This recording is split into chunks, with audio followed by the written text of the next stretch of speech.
Cube Radio.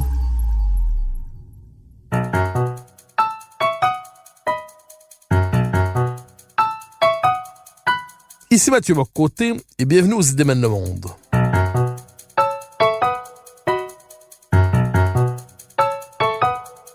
Nous chercherons à comprendre, à travers le regard des intellectuels québécois et européens, les grands débats qui façonnent notre monde.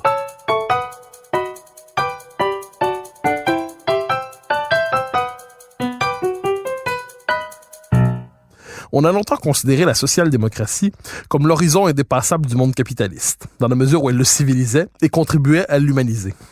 Sans promettre un grand soir révolutionnaire, elle entendait construire progressivement un nouveau modèle de société, plus équitable, plus égalitaire aussi, à travers la mise en place de politiques sociales capables de transformer en profondeur la société, tout en sachant que le travail sera toujours à refaire, chaque époque amenant son lot de défis. Mais aujourd'hui, la social-démocratie semble fragilisée. Désertée électoralement, elle semble prise en tenaille avec la double poussée d'une nouvelle gauche radicale et de la droite populiste vers laquelle se tournent de plus en plus les classes populaires. Mon invité d'aujourd'hui, Alain Noël, qui est professeur au département de sciences politiques de l'Université de Montréal, ne veut toutefois pas désespérer de son avenir. Au contraire. Dans Utopie provisoire, un ouvrage qui vient de paraître chez Québec Amérique, il se livre à une défense convaincue de la social-démocratie et cherche à démontrer pourquoi elle demeure, selon lui, porteuse d'une vraie promesse d'émancipation.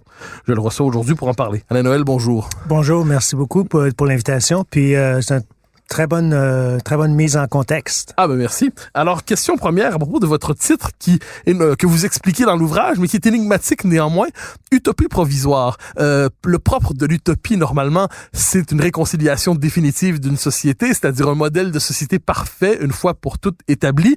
Et le propre du provisoire, c'est que c'est démontable. Il faut toujours reprendre et refaire parce qu'il y a une forme de travail inachevé dans l'idée même du provisoire. Qu'entendez-vous par utopie provisoire? Premièrement, j'ai pas inventé le terme. Là, je reprends le terme d'un social-démocrate suédois qui était ministre des Finances dans les années 30, qui était un des chefs de file du Parti social-démocrate suédois. Et pour lui, c'était un terme qui servait... il y a une tension, effectivement, entre les deux termes, hein, utopie et provisoire. Ça n'a pas l'air de marcher ensemble. Pour lui, c'était une façon de dire on regarde vers l'avant, on se donne des objectifs ambitieux, mais on est réaliste aussi. On ne s'en va pas vers un paradis définitif et on va pas changer le monde et jeter la clé et l'envoyer dans l'océan. Là, ce sera jamais terminé. Il y aura toujours dans le fond, une autre expression que j'aime bien. Moi, je dis les solutions d'aujourd'hui sont les problèmes de demain. Et donc, quand on résout un problème, en général, ça amène d'autres problèmes par la suite et c'est un peu ça la vie, finalement. Alors, au début des années 80, dans le socialisme français, il y avait une discussion un peu semblable où on demandait est-ce qu'il faut faire la révolution ou la révolution à travers des réformes, c'est-à-dire des réformes structurelles qui, à terme, un jour, font changer de modèle de société sans pour autant qu'il y ait le moment X, la journée X où la société aurait changé de telle nature à telle autre. Est-ce que c'est dans cette logique aussi qu'on peut comprendre l'utopie provisoire, c'est-à-dire on transforme la structure même de la société, mais sans grand basculement? Oui, c'est les Français ont été n'ont jamais. Ça a été très long avant que les Français se reconnaissent dans la social-démocratie. Ils se revendiquaient, la gauche française se revendiquait soit du communisme ou du socialisme, et il y avait très peu de sociodémocrates. Mais il fallait Michel Rocard. Michel Rocard, effectivement. Mais c'était la gauche américaine qu'on disait. Ouais. C'était pas très bien vu et c'est avec c'est François Hollande, je pense, qui à un moment donné, dans un discours important, a reconnu son affiliation ou l'affiliation de son parti à la mouvance social-démocrate, mais c'est venu très tard. Et donc, les Français ont rejoué ce débat-là plusieurs fois, réforme, révolution, etc. Et en partie, ça s'explique parce que le Parti communiste étant une force rivale importante pour le Parti socialiste français, le Parti socialiste devait se camper quand même un peu de façon concurrentielle par rapport à un parti qui était, lui, proprement révolutionnaire. Alors, il y a dans votre ouvrage, et c'est une idée centrale, cette idée que les politiques sociales, donc vous défendez les politiques sociales, vous les croyez nécessaires, elles présupposent un bon usage des sciences sociales en démocratie.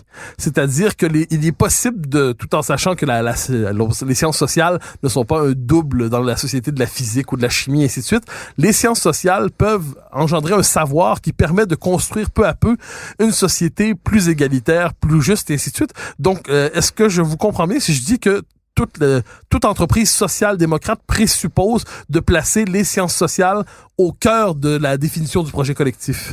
Mais en fait, avant même les sciences sociales, Et ça, c'est une inquiétude de notre époque vraiment récente, mais le livre commence un peu avec ça, puis se termine avec ça. Je dirais, il faut commencer par placer les faits et un respect de la réalité à l'avant-plan.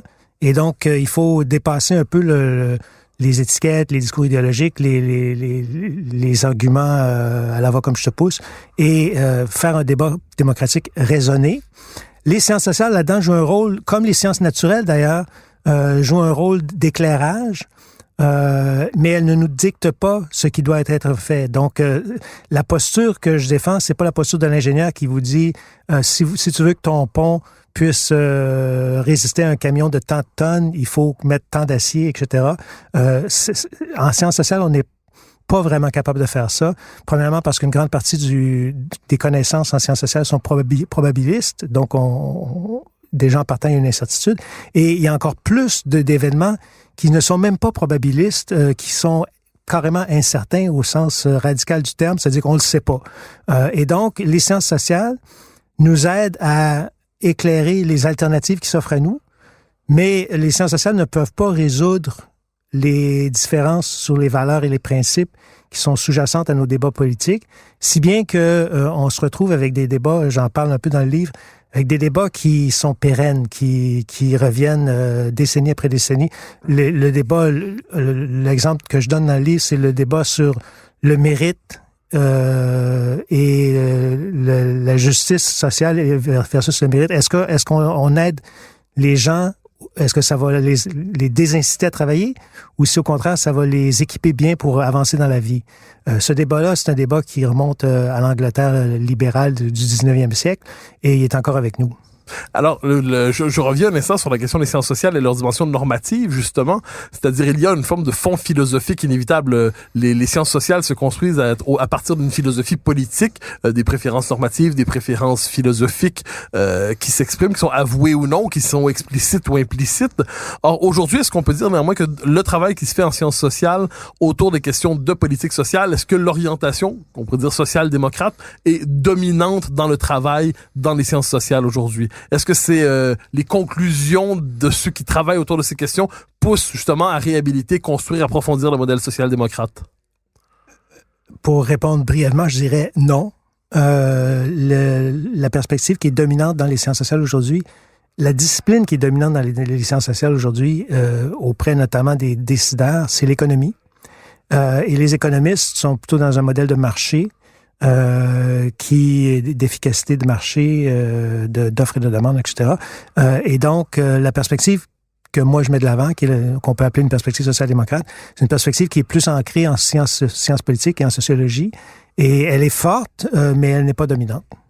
Alors, il y a cette idée que la construction de la social-démocratie est un travail long, toujours à refaire, sans stade final. Pourtant, dans les années 90, on peut dire, quand on sort de la guerre froide, on pourrait dire qu'il y a une forme de consensus social-démocrate soft, mais réel, qui est un peu partout dans le monde occidental. C'est-à-dire la fameuse Third Way, c'est, oui, le ralliement des socialistes à l'économie de marché, mais c'est aussi cette idée que l'économie de marché n'est légitime qu'à l'intérieur d'un État social qui régule les inégalités trop marquées, qui croit à l'investissement de l'État en éducation et ainsi de suite. La Grande-Bretagne de Tony Blair, la France de Lionel Jospin, qui était un peu sur un autre modèle, mais qui s'inscrivait dans cet état d'esprit, Gerhard Schröder, Bill Clinton aux États-Unis, il y avait cette idée qu'il y avait une orientation social-démocrate, social-libérale entre les deux qui dominait dans le monde occidental et on voyait difficilement comment en sortir, ou s'il fallait même en sortir. Comment expliquez-vous qu'il y a une sorte de fragilisation de ce consensus social-libéral, social-démocrate des années 90? À moins que vous n'y voyez pas le consensus et que vous y voyez déjà la fragilisation de l'idée de social-démocratie. C'est une question à plusieurs étages. Bien sûr, mais prenez tout votre temps, nous avons le temps. Mais la première chose, c'est que il y a des grandes avancées dans la façon de gouverner les sociétés qui ont été faites depuis, mettons, 100 ans. Et ces avancées-là sont liées pas tant à la social-démocratie qu'à la nature même du débat politique. C'est-à-dire le grand débat, c'est un autre livre que j'avais fait il y a quelques années, La droite et la gauche, qui, dans ce débat-là, qui est le débat essentiel de la vie démocratique, se construisent des oppositions, des alternatives, mais également des consensus. Et donc, le fameux consensus soft dont vous parliez, qui est social-démocrate, il est aussi libéral. Et on peut dire que ce qu'on avait à peu près au début des années 90, c'était un consensus sur l'économie de marché, sur la mondialisation économique, et également sur des grands pans de l'État-providence. Et c'est important de le dire, que c'est remarquable que il y a beaucoup de choses, de dimensions de nos politiques publiques qui ne sont jamais... Le plus important, en fait, n'est jamais remis en question. Si bien qu'on a des campagnes électorales, on l'a vu au Québec la dernière fois en 2018, tous les partis se bousculaient pour dire qui allait le mieux améliorer votre sort. Un peu, parfois, certains peut-être en baissant les impôts, mais de façon générale, il y a pas de parti au Québec ou au Canada qui prône le libre marché dans les services de santé. Je me permets juste de vous relancer sur cette question-là, en parenthèse. C'est ce qui amène souvent des politologues libertariens, il y en a quelques-uns, à voir dans la social-démocratie non pas seulement une orientation politique, mais un régime. C'est-à-dire, elle aurait transformé en profondeur la nature même de l'expérience démocratique. Vous partagez cette analyse? J'associerais pas ça à la social-démocratie, c'est-à-dire que... L'État social, plus largement l'État-providence. Oui, mais c'est que il y a des grands pans de notre vie en société qui sont comme décidés. Puis certains de ces volets-là sont des volets qu'on pourrait appeler social-démocrates, comme les soins de santé publics, mais d'autres, comme l'ouverture au commerce international, par exemple, sont plus hérités de la tradition libérale. Et donc, dans le débat public, on remet pas tout en question à chaque fois. On construit, et puis c'est un peu ça aussi les utopies provisoires, c'est qu'on construit sur ce qui existe. Et il y a des débats qu'on mène, qui sont très houleux, très, très durs. Ça a été, par exemple, pour construire l'assurance maladie ou l'assurance santé au Canada. Ça a été un débat houleux. Il y a eu des grèves de médecins, des boycotts, des menaces. En Saskatchewan, les médecins disaient il y aura plus un seul médecin dans la province d'ici quelques années. Mais aujourd'hui, c'est un fait acquis. Et c'est pas remis en question, même probablement par Maxime Bernier, qui se définit à peu près comme libertarien, ne parle pas de cette question-là, ou en tout cas, à ma connaissance, il n'évoque pas ça, parce qu'il sait très bien que les citoyens sont attachés à cette vision-là. Mais c'est les citoyens du Canada, et bon, aux États-Unis, c'est autre chose. Ce qui montre que c'est vraiment comme une question de débat, de construction collective, graduelle. Et c'est ce qui fait que c'est intéressant de faire de la politique aussi, ou de s'impliquer collectivement, c'est que on construit pas sur du sable. On fait pas des châteaux de sable sur la plage qui vont être effacés la nuit d'après. Il y a des choses qui disparaissent, mais beaucoup de ce qu'on fait s'inscrit dans la durée. Alors, je reviens sur cette idée. Il y avait une forme de, je reprends votre distinction, de consensus où il y avait des éléments sociodémocrates, des éléments libéraux, donc commerce international, économie de marché, mais aussi État social à la fin des années 90. Est-ce que nous sommes sortis de cette époque? C'est-à-dire, parce qu'on a l'impression, quand on regarde le redéploiement, et on y arrivera bientôt, de la carte politique dans le monde occidental, la force porteuse, à tout le moins, de la part social-démocrate de ce consensus semble relativement fragilisée aujourd'hui. Est-ce qu'on vit néanmoins toujours dans une époque où l'État social ou la social-démocratie demeure, à la grandeur du monde occidental, un pilier de nos sociétés? Oui et non. Oui, c'est-à-dire que oui, ça demeure en place, parce que si on prend une perspective très rationaliste, on sort une règle, on mesure la hauteur des dépenses publiques consacrées à la santé, à l'éducation, à la protection du revenu pour les personnes vulnérables. Ces budgets-là sont, si ça se trouve, ils sont plus élevés maintenant qu'ils l'étaient dans les années 90. Donc, on n'est pas sorti de ça, littéralement.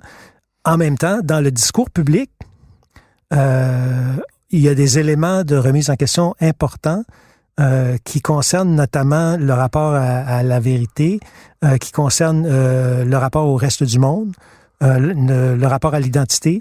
Donc, on est au seuil d'une nouvelle époque, mais c'est encore difficile un peu à voir comment ça va se configurer. Mais c'est une nouvelle époque qui remet en question non seulement la social-démocratie, mais également le libéralisme ou le néolibéralisme, comme on veut, tel qu'il s'articulait jusqu'aux années 2000. C'est-à-dire, les néolibéraux étaient justement parce qu'ils acceptaient en bonne partie, c'était pas une politique de retour en arrière, c'était pas une politique de retourner aux années 50, c'était une politique de faire mieux avec les ressources dont on dispose. Le maître mot du néolibéralisme, c'était l'efficacité. Et non pas c'était pas tellement basé sur les droits individuels. Il y avait ça également un peu, mais le vieux libéralisme du 19e siècle, c'était une défense de la propriété privée et des droits individuels. Le néolibéralisme reprend un peu cette trame-là nécessairement, mais dit, OK, on a construit un État-providence, c'est bien, on l'accepte, mais c'est pas efficace. C'est pas efficace et ça nuit à la croissance économique et il faut faire mieux. Et donc, le néolibéralisme était porteur d'un message qui était très rationaliste, qui était, on peut se baser notamment sur la science économique pour voir qu'est-ce qui fonctionnerait mieux. Les courants actuels de la droite populiste, notamment de la droite, puis un petit peu à la gauche aussi, sont plus débridés par rapport à ça. C'est-à-dire qu'ils n'ont pas ce programme, en tout cas, ce maître mot de l'efficacité, là, c'est pas un laudadale.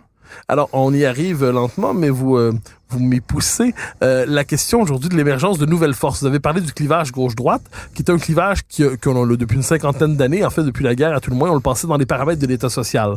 Il y avait effectivement les sociodémocrates, les néolibéraux, mais tous acceptaient d'évoluer dans le cadre des paramètres de l'État-providence d'une manière ou de l'autre. Cela dit, on assiste aujourd'hui à un retour de la radicalité politique. À gauche, avec des forces comme la France insoumise, Podemos, Syriza en Grèce, Québec solidaire au Québec, Bernie Sanders aux États-Unis.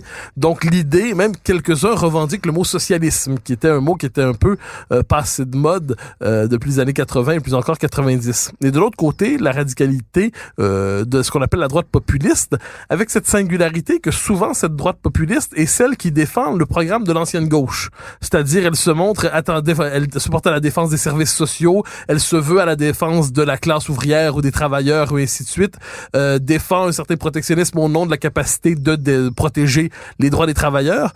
Est-ce qu'on se retrouve dans une situation un peu étrange où, donc, d'un côté, la gauche social-démocrate est débordée sur sa gauche par ceux qui veulent une forme de radicalité nouvelle, comme si la culture gouvernementale finissait par peser, et de l'autre côté, à cause de l'émergence des enjeux d'identité dont vous parlez, est-ce qu'une partie du programme de la gauche n'a pas été récupérée par cette droite populiste, justement les revendications liées à une certaine forme d'égalité sociale? Il y a beaucoup de cas de figure. C'est sûr que le portrait que vous tracez de la gauche populiste qui est attachée à l'État-providence, c'est par exemple le cas du Parti du peuple danois, qui est un parti très attaché à l'État-providence, mais à l'État-providence pour nous, les Danois. Pas pour les autres. Et donc, c'est une droite nationaliste, mais c'est une droite qui dit on garde notre État-providence. Évidemment, si on va aux États-Unis et qu'on regarde la mouvance Trump, on n'est pas dans ce scénario-là du tout. Et donc, c'est très variable. C'est très variable, mais dans la droite populiste, il y a effectivement même Trump a été élu en prétendant qu'il allait améliorer Obamacare.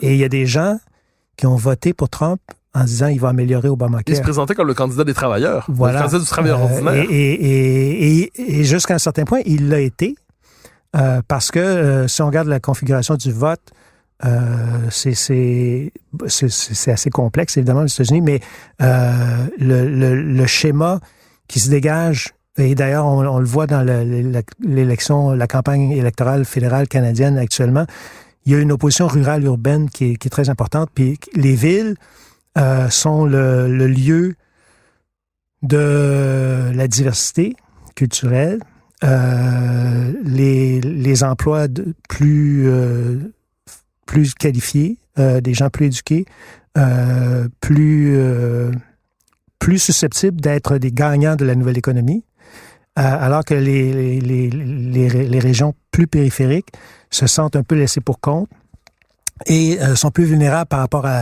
aux transformations de l'économie, d'une économie industrielle basée sur les ressources à une économie basée sur l'intelligence, les services, etc. Et donc, ça, c'est un clivage qui est en train de travailler tout l'univers politique dans tous les pays occidentaux. Alors, mais je vous relance sur la question des forces politiques nouvelles, c'est-à-dire, est-ce qu'on assiste aujourd'hui, selon vous, appelons ça un besoin de radicalité? Je m'explique. Les années 90, ça a été celle d'une politique très gestionnaire, c'est-à-dire cette idée, je crois que c'est Tony Blair qui disait, il n'y a pas des solutions de gauche ou de droite, il y a des bonnes solutions ou il y a des mauvaises solutions, qui reprenait l'idée "there's no alternative" de Thatcher à sa manière. Cette idée que la politique relevait davantage du langage de la gestion que de l'idéologie ou à tout le moins de la gestion que des divergences de valeurs assumées. Il y avait cette idée comme quoi on est tous d'accord sur les objectifs, mais on est en désaccord sur les moyens. Est-ce qu'il n'y a pas une forme de lassitude devant cette politique gestionnaire ou à tout le moins cette politique exagérément prosaïque et un désir de retour à penser la politique sur un autre modèle de société? Et voilà pourquoi je reviens avec la question de la radicalité à gauche, c'est-à-dire de Québec solidaire à Sanders, à Podemos, à Syriza.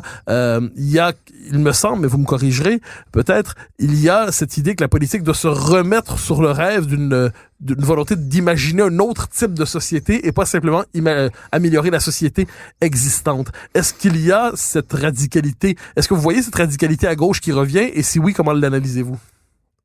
C'est un fait qu'à gauche comme à droite, il y a des courants qu'on pourrait appeler anti-système, qui sont présents, qui s'affirment, et ça reflète il y a plusieurs facteurs qui peuvent expliquer ça, mais un facteur, c'est que la gestion des acquis nous prend beaucoup d'efforts.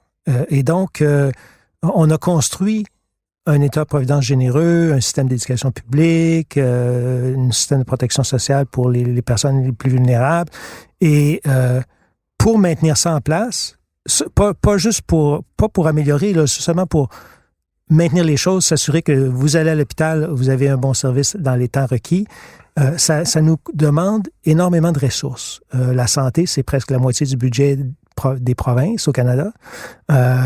Et on est toujours un peu insatisfait par les services qu'on reçoit.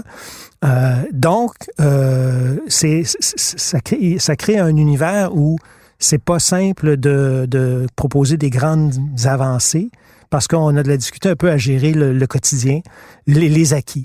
Il y a un politologue américain qui s'appelle Paul Pearson qui a parlé pour décrire ce contexte-là. Il a fait ça il y a 20 ans à peu près, d'austérité permanente. Et ce que Pearson disait, en un mot, c'est que on était presque condamné dans des sociétés où l'État-providence est maintenant bien développé, qui sont des sociétés qui vieillissent aussi, donc où la croissance économique est plus lente, où les besoins vont aller croissant, et où l'appétit pour le changement radical va diminuer avec le vieillissement, probablement. On est condamné à un régime d'austérité permanente, c'est-à-dire un régime où on maintient les acquis, mais on n'en fait pas beaucoup plus. Et ça, évidemment, c'est pas très enthousiasmant. Et pour les gens qui sont du mauvais côté de la barrière, qui estiment que le système actuel ne les sert pas bien ou ne les représente pas adéquatement, ça les pousse vers d'autres alternatives.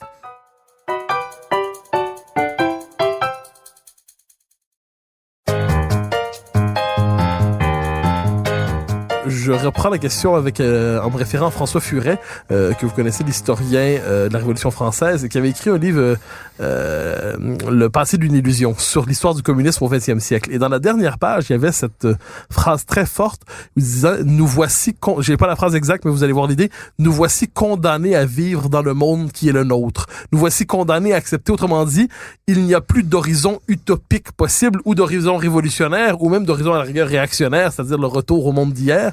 Nous voici condamnés à être dans une politique de l'amélioration du monde tel qu'il est et non pas dans l'invention d'un autre monde. » Est-ce que la politique peut se détacher de cette exigence d'un autre monde, disons ça comme ça? Est-ce que la condition de la mobilisation de l'action politique, ce n'est pas aussi une part, je reprendrai ce qui est dans votre titre, d'utopie ou inversement, tout le moins, d'un changement de régime?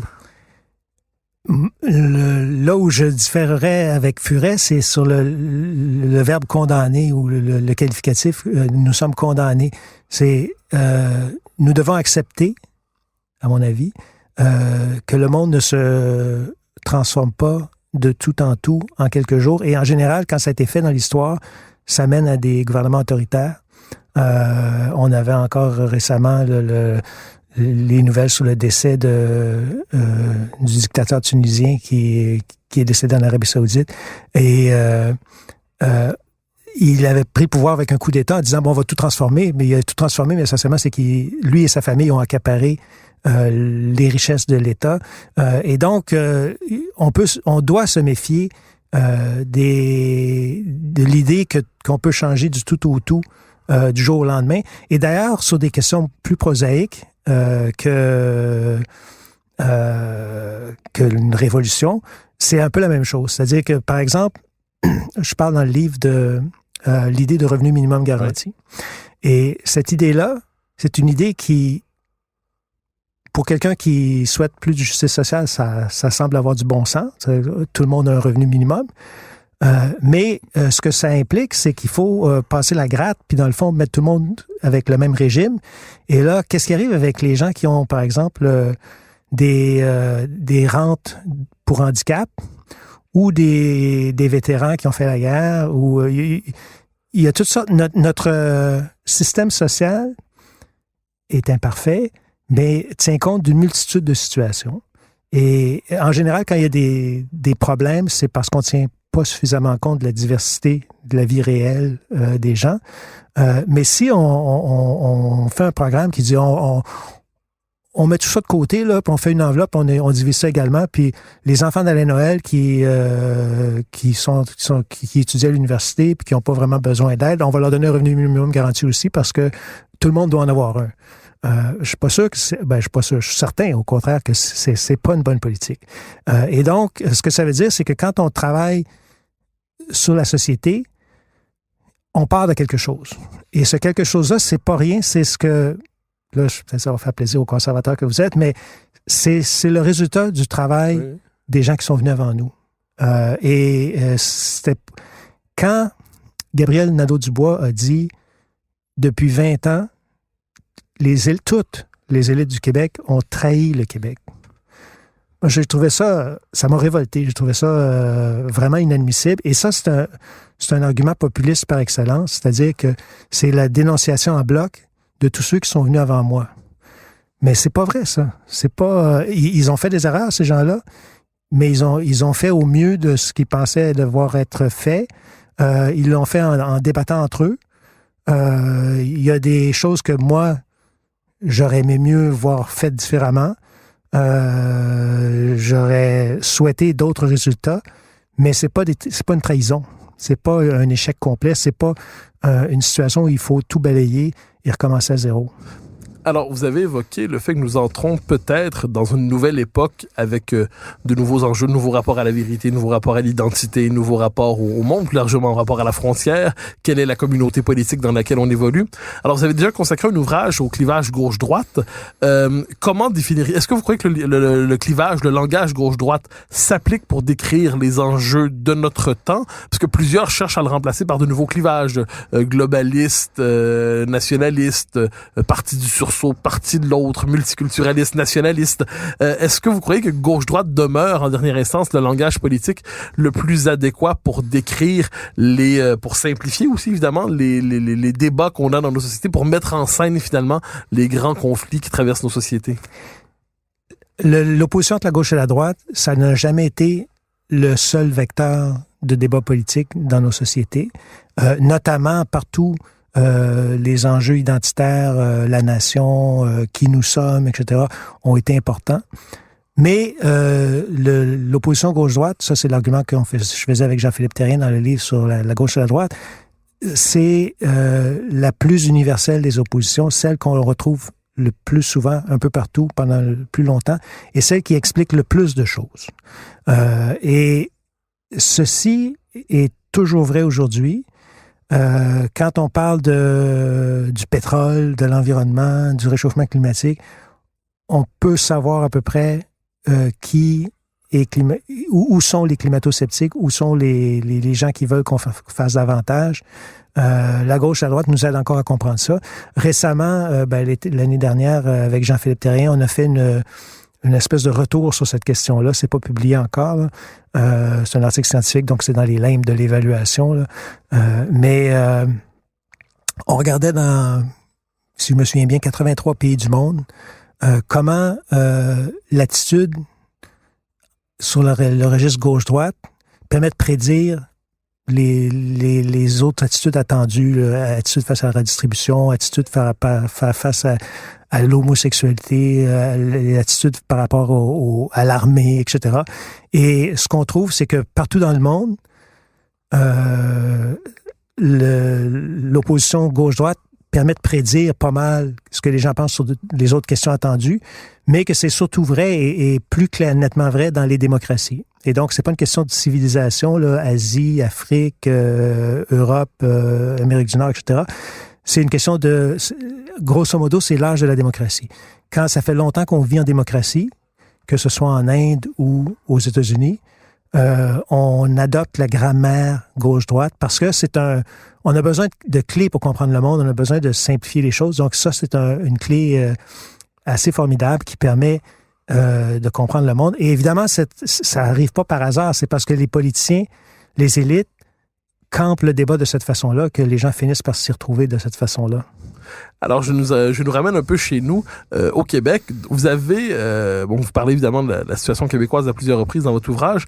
Vous avez une formule sur le modèle québécois qui est assez intéressante parce que le mot modèle québécois s'est imposé un peu dans le vocabulaire politique depuis les lendemains référendaires. Disons ça comme ça. Le terme s'est imposé vraiment. Il existait déjà, mais il s'est imposé dans le langage politique comme référence depuis le lendemain du référendum.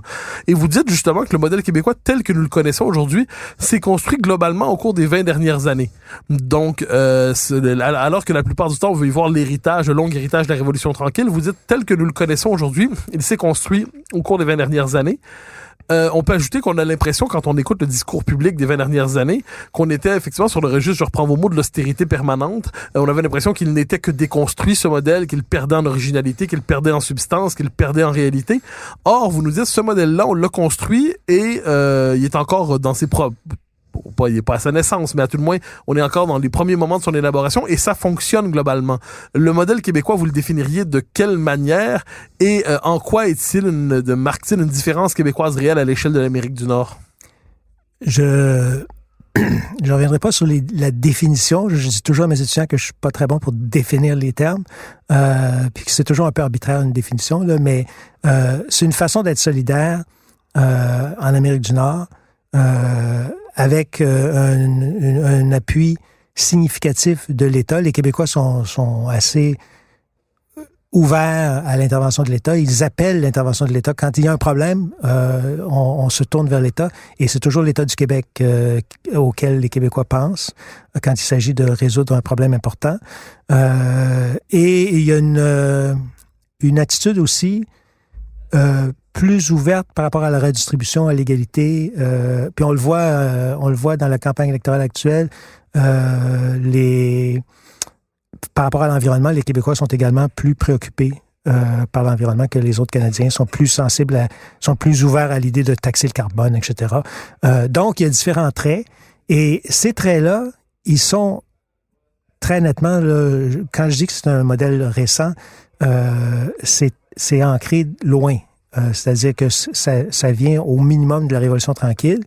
Et c'est sûr que la Révolution tranquille, ça a été pour une majorité qui était, à bien des égards, mal en point, qui était minorisée dans son propre pays. Ça a été une façon de revendiquer, d'améliorer sa situation économique et sociale par le biais de l'action collective et de l'intervention de l'État. Donc, des syndicats, des politiques publiques, pour la francisation, pour l'intervention dans l'économie, etc. Donc, tout ça, c'est le travail de la Révolution tranquille et ça demeure important. Ceci étant dit, quand je parle d'un modèle qui est récent, c'est que beaucoup de ce qui s'est passé dans les années 60 à 80, on était en mode rattrapage. On disait, il faut faire... On a du retard par rapport... Ça, c'était l'image qu'on évoquait. On a du retard par rapport au reste de l'Amérique du Nord. Et à partir des années 90... on a comme doublé. On est passé en mode dépassement. Et on le voit dans les politiques familiales. Ça, c'est l'exemple le plus clair là, d'une instance où le Québec se démarque par rapport au reste du Canada. On le voit c'est plus souterrain un peu, là, mais les politiques, par exemple, d'Emploi Québec, pour la formation de la main-d'œuvre, c'est un mode de gestion, de gouvernance qui est unique au Québec. Gouvernance plus collective, la loi de lutte contre la pauvreté et l'exclusion sociale. Bon, il y a plusieurs éléments qui ont été ajoutés dans ces années dites d'austérité et de déprime. Et on a construit, et à partir de ce moment-là, on s'est mis à se différencier davantage, à passer dans la voie rapide et dépasser le Canada. Et on est encore là aujourd'hui.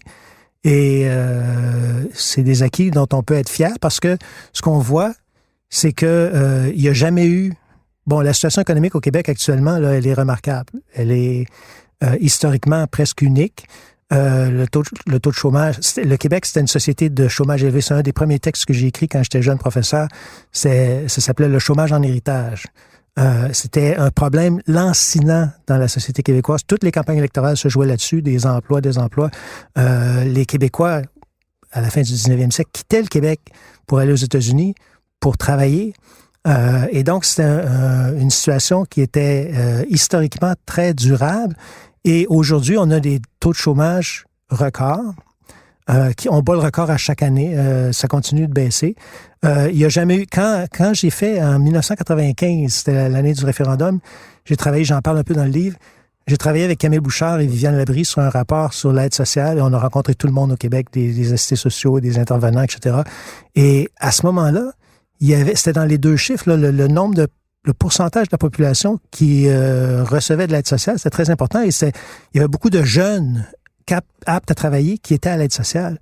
Et donc, l'enjeu, dans notre rapport, on n'insiste pas beaucoup sur l'insuffisance des revenus des gens à l'aide sociale, on insiste sur qu'est-ce qu'on fait pour essayer de rattraper ces gens-là, pour leur donner des opportunités. Et aujourd'hui, il y a moins de personnes à l'aide sociale qu'il n'y en a jamais eu. Donc, nos résultats seront bons. On est relativement juste en termes d'égalité, de pauvreté. On pourrait être mieux, mais notre situation est plus favorable que celle du reste du Canada. Économiquement, on fait bien. Aujourd'hui, on s'inquiète de pénurie de main-d'œuvre. Donc, ça, c'est pour le Québec. Là, chercher dans l'histoire du Québec des inquiétudes sur les pénuries de main-d'œuvre. Ouais, il y en a pas beaucoup, c'est ça. Moi, je parle avec des Français qui étaient que j'ai rencontrés. Un peu perplexes quand on leur parle de ça. Puis quand je leur dis, vous savez, c'est parce que dans l'enseignement, on a une pénurie d'enseignants. Tu sais. Puis là, ils me regardaient en disant, c'est comme un peu un rêve, là, finalement. C'est une situation parfaite. Et donc, ça va très bien au Québec. Du point de vue économique, du point de vue social, on a des acquis importants. Et c'est dans ce sens-là que on n'est pas en situation de tout mettre aux poubelles. Là. Et qu'est-ce qui pourrait fragiliser le modèle québécois? Qu'est-ce qui, dans la mesure où toutes les utopies sont provisoires, dans la mesure où tous les modèles sociaux, même les plus efficaces, finissent par se gripper d'une manière ou de l'autre, qu'est-ce qui pourrait fragiliser ou remettre en question le modèle québécois tel qu'il s'est développé depuis une vingtaine d'années, mais plus largement qui s'ancre dans la longue histoire du Québec? Plusieurs éléments. D'abord, évidemment, on peut s'inquiéter de notre capacité à continuer à se concerter, à travailler ensemble. On est plus braqué un peu qu'on l'était dans les années... Le renouvellement du modèle québécois dans les années 90 a été un peu aussi, ça on n'en parle pas souvent, mais une espèce d'élan qui a été acquis lors de la campagne référendaire. Pendant la campagne référendaire, il y a plein de gens d'horizons divers qui se sont associés pour travailler ensemble pour faire l'indépendance du Québec. Des syndicats, les mouvements sociaux, des partis politiques, jusqu'à un certain point, quelques personnes du milieu des affaires, mais pas beaucoup. Et Lucien Bouchard, dans un de ses écrits où il relate un peu cette époque-là, dit quand on a fait les sommets sur l'économie et l'emploi, les gens qui étaient là, qui avaient des revendications, c'était mes alliés de la campagne référendaire. Et donc, il fallait composer avec ces gens-là. Puis ces gens-là, c'était pas seulement les syndicats, c'est aussi les mouvements sociaux. Et donc, là, il y avait une espèce de capacité de se concerter qui était hérité de cette époque-là. Aujourd'hui, c'est peut-être un peu plus dur à maintenir ça. Bon, on ne se le cachera pas, là, l'appartenance au Canada fait en sorte qu'on fait un petit blocage là-dessus au Québec. Hein? Moi, j'ai souvent fait des conférences où je rappelais aux gens, comme pour des syndicats ou des mouvements sociaux, où je disais, vous savez, oubliez pas, on est encore dans le Canada. Puis les gens disaient, mais pourquoi ils nous parlent de ça? Là? C'est bien plate, ça. Et donc, le Canada, c'est un pays conservateur, pétrolier, qui a toujours historiquement été un peu plus centriste à cause du poids que joue le Québec dans la politique canadienne. Mais c'est un pays, et puis j'ai des chiffres dans le livre, j'en parle, je montre comment le Canada se situe par rapport aux autres pays de l'OCDE. C'est un pays qui taxe peu, qui dépense peu pour la protection sociale, qui est parmi les plus chiches de l'OCDE pour la redistribution. Et donc ça, on peut pas faire l'économie de constater qu'on est partie prenante de ce pays-là. Et donc ça limite nos ambitions un peu. Et l'autre grand enjeu auquel on doit faire face et où on est bon dans le discours, mais pas tellement dans l'action, c'est la question de l'environnement. L'environnement, le réchauffement climatique nous force à repenser nos modes de vie de façon très sérieuse. Et jusqu'à maintenant, on a fait un peu d'efforts, mais on est bien en deçà de ce qui est nécessaire. Et ça va demander des ajustements importants. L'autre dimension, puisque on parle de ce qui est à l'horizon, c'est la question de la représentation proportionnelle. Est-ce qu'on va aller dans cette direction-là ou pas? Et si on y va, qu'on y aille ou pas, ce débat-là, le débat sur la représentation proportionnelle, ça va être... C'est un retour du référendum dans la vie politique québécoise. Ben alors, c'est la dernière question que je vais vous poser, justement sur ça, pour clore notre entretien. Vous avez un texte sur la proportionnelle, ouais. Vous vous montrez favorable à la représentation proportionnelle. Avec des nuances, mais favorable. Tout le monde est favorable avec des nuances à tout, mais vous endossez cette idée qu'il faut la réforme de la proportionnelle. Est-ce que, paradoxalement, vous ne craignez pas que ça risque de diminuer la force du gouvernement québécois qui a rendu possible, justement, ces nombreuses réformes de la construction du modèle que vous appréciez? Est-ce que vous ne craignez pas une dilution, comme plusieurs l'expriment, de la force de l'État québécois, de sa capacité de décision, si nous nous convertissons à la proportionnelle d'une manière ou de l'autre? Moi, je pense que c'est en fait le contraire. Et je suis pas de ceux qui disent que le système actuel est pas démocratique parce que ça représente mal les gens. C'est vrai que la représentation proportionnelle donne un poids à peu près correspondant en termes de députés au vote reçu. Et dans ce sens-là, ça représente mieux. Mais ça déplace le problème de la représentation parce que une fois que les élus sont identifiés, ils doivent, dans le système majoritaire, c'est bing-bang, on sait quel gouvernement on a, sauf en situation minoritaire, ça arrive de temps en temps, mais la plupart du temps, le soir de l'élection, on dit bon, ben ça va être un gouvernement tel. Dans les pays où on a la représentation proportionnelle, le soir des élections, on dit ben c'est là que commence la négociation entre les partis. Et ces négociations-là sont souvent des tractations plus ou moins secrètes, etc. Donc, pour ce qui est de la représentation, il y a du plus et il y a du moins dans les deux systèmes. Mais la représentation proportionnelle contribue à une meilleure gouvernance pour la simple raison que les gens sont obligés de travailler ensemble, de se concerter. Et le meilleur exemple de ça, moi, je ne crois pas du tout à l'idée là, du four, là, du pouvoir québécois menacé. Là. La plupart des grandes avancées qu'on a faites au Québec ont été faites pas mal sur une base consensuelle, mais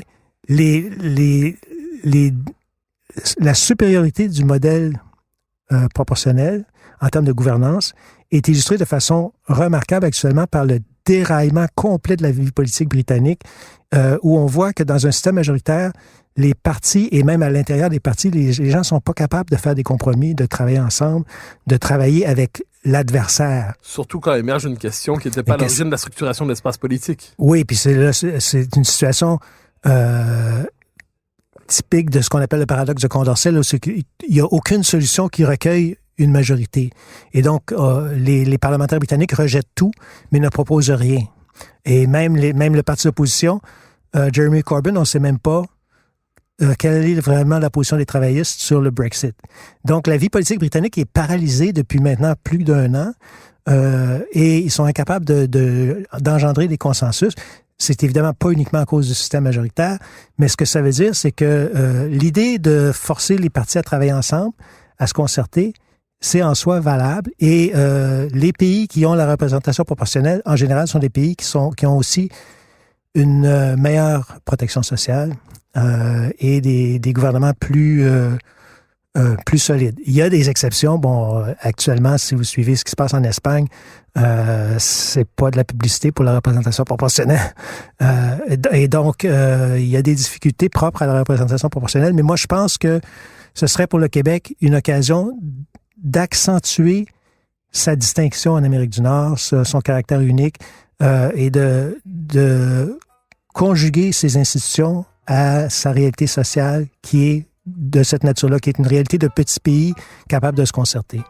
Alors, sur cet appel à la représentation proportionnelle, je vous remercie infiniment, Alain Noël, pour votre présence aux Idées mènent le monde. Je rappelle le titre de votre ouvrage, Utopie provisoire, essai de politique sociale chez Québec Amérique. Ça vient de paraître. Merci infiniment. Merci beaucoup pour l'invitation. Plaisir.